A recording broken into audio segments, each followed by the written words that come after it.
G'day everyone and welcome back to another video here on the YouTube channel, and today we're going to be going through my round 1 AFL tips and predictions for the 2025 AFL season. Now if you guys do go on to enjoy this video, could you please show me that by liking the video as well as subscribing to the channel if you guys are new.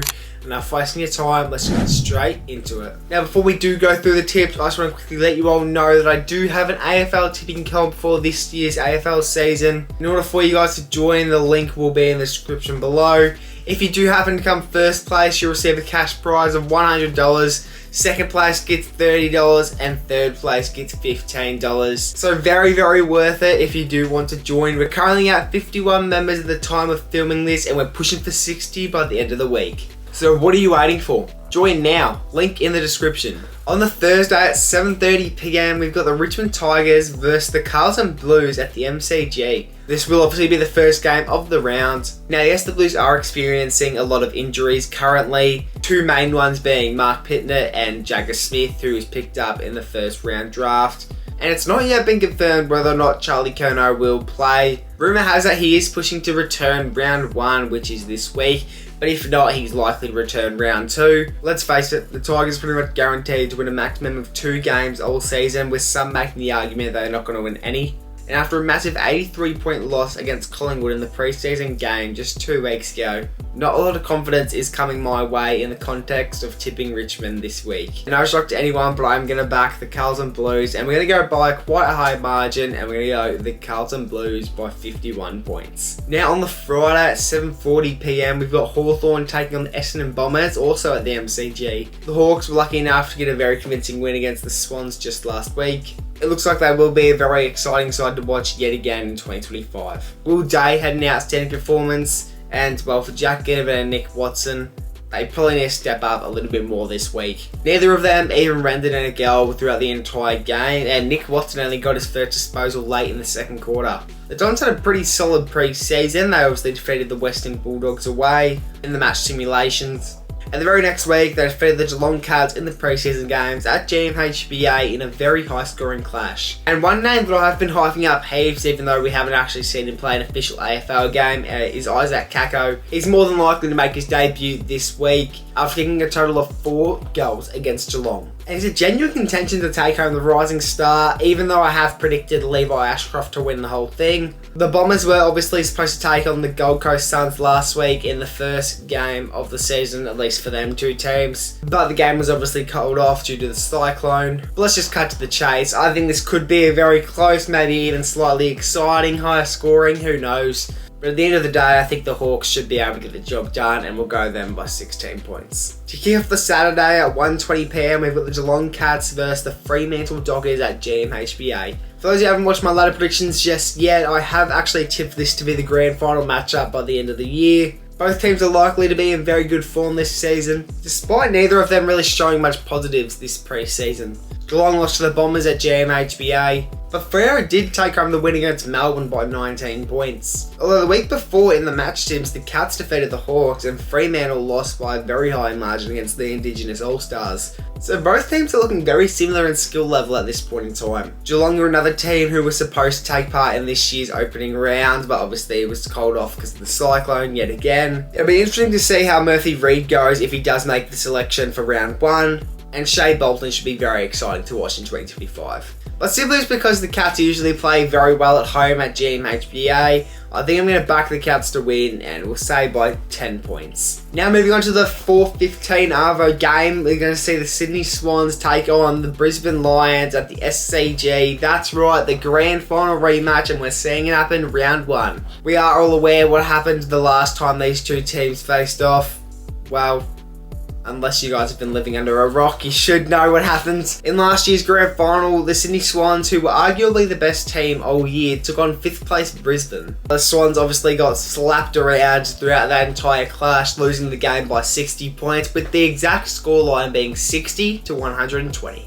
The Swans do have the home ground advantage though this time around, which who knows, maybe you could make the argument that's why they lost by so much last time. Maybe they're just not too good at the MCG, but it wasn't really Brisbane's home ground advantage either. But currently, the home ground advantage just doesn't seem to be doing much for Sydney after what we saw last week against the Hawks. And Brisbane, another team who was supposed to play opening round, they were supposed to versus the Cats, and as I said before, that game was called off because of the cyclone. And even though the Lions did lose to the Adelaide Crows in the pre-season match, you'd hope that doesn't shatter their confidence going into this game. But based on recent experience in the AFL world, you'd probably pick up the fact that the reigning premiers usually have a very poor start to the season, and that's why I'm actually going to go the Swans on this one by 21 points. At 7:35pm, we've got the Western Bulldogs versus North Melbourne at Marvel Stadium. Believe it or not many people are willing to rule the Kangas out of this one, considering all the Western Bulldogs injuries that have happened as of late. Well, North Melbourne this year are hoping to rack up a few more wins than they did in previous years.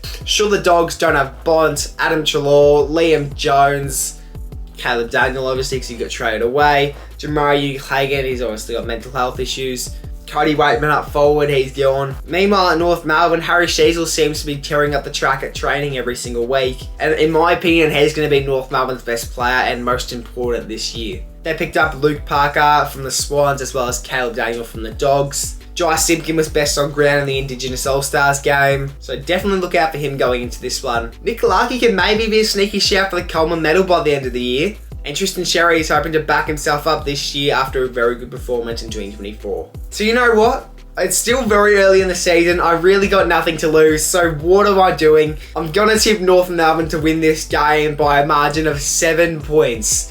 Sorry Dogs fans, I don't think you have what it takes to get over the line considering all your injuries currently, and North Melbourne, this is definitely their way to prove themselves beating the Dogs in round 1. And to conclude this Saturday, we've got the Collingwood Magpies versus Port Adelaide at 7:35, which will be at the MCG. I've been calling this game the Dan Houston Cup. Obviously, Dan Houston previously played for Port Adelaide last year before they made the decision to trade him away from Collingwood. And funnily enough, this is his first game of the year as he did not take part in opening round due to the suspension that he had last year. But before I talk about my opinions on this game, I'm just going to say one thing right now.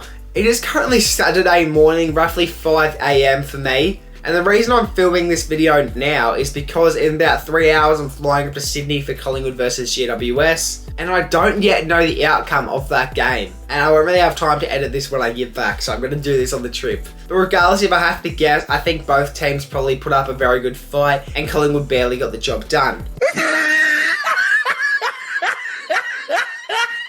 And from what I've seen from Port Adelaide in round 1, I don't think Joe Richards is likely to play in this clash. I haven't really heard his name get thrown around since last year's trade period. And obviously Port Adelaide have traded away one of the best defenders in the league, and of course I'm referring to Dan Houston. And with Collingwood's new recruits, Dan Houston down back, Tim Membry up forward and Harry Perryman in the midfield, those 3 players could be exactly what we need to get back into that 2023 form, or even remotely close to that. And if we want to be back in flag contention, we've got to be winning games like this. And I'm going to back in my Magpies to get the job done this week, and we go the Magpies by 26 points. Now moving on to the Sunday at 12:35 to kick things off. We have the St Kilda Saints travelling up to the Adelaide Oval to take on the Adelaide Crows. Now in my ladder predictions, I did have the Crows finishing 17th on the ladder, which let's just say not too many fans were happy about that one. So I guess I better hope St Kilda win this game or else I'm going to be eating my words. The Saints haven't really had too many changes in their side since last year besides the obvious Josh Battle and Tim Membry. But in my genuine opinion, if I was a Saints fan, I'd be walking into this game with high confidence. Now I do realise that the Saints did lose to Port Adelaide only 2 weeks ago in the pre-season games by a margin of 44 points from memory, and the Crows did beat the reigning premiers.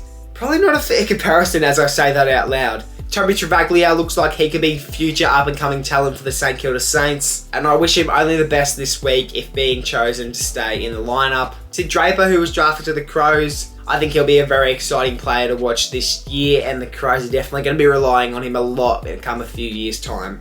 And based on the limited knowledge that I do have on this game, I think it's fair to say the Adelaide Crows will get the job done in their first game of the season by 13 points. Not going to be a blowout, but I think the Saints is going to be just short of what they need to get the job done. On the second last game of the round at 3:20pm on the Sunday, we've got the GWS Giants taking on the Melbourne Demons at the MCG. Now in 2024, this was arguably one of the worst atmospheres you're probably ever going to see at the MCG for the rest of your lives. It had crowd attendance of 16,426 people, which is only 16% of the MCG's capacity. That is really, really bad. So I guess we're sort of smart to chuck this in the first game of the season. As you know, most supporters are definitely going to be getting around their team first round. Even though the Giants obviously did play last Sunday. Played all of us seem to be back in good form after what I would call a very average 2024 season. Christian Petrarca was back from injury just 2 weeks ago in the preseason games, where he racked up the most disposals of the day. Hogan's going to be out for the next few weeks for what I believe was a broken thumb.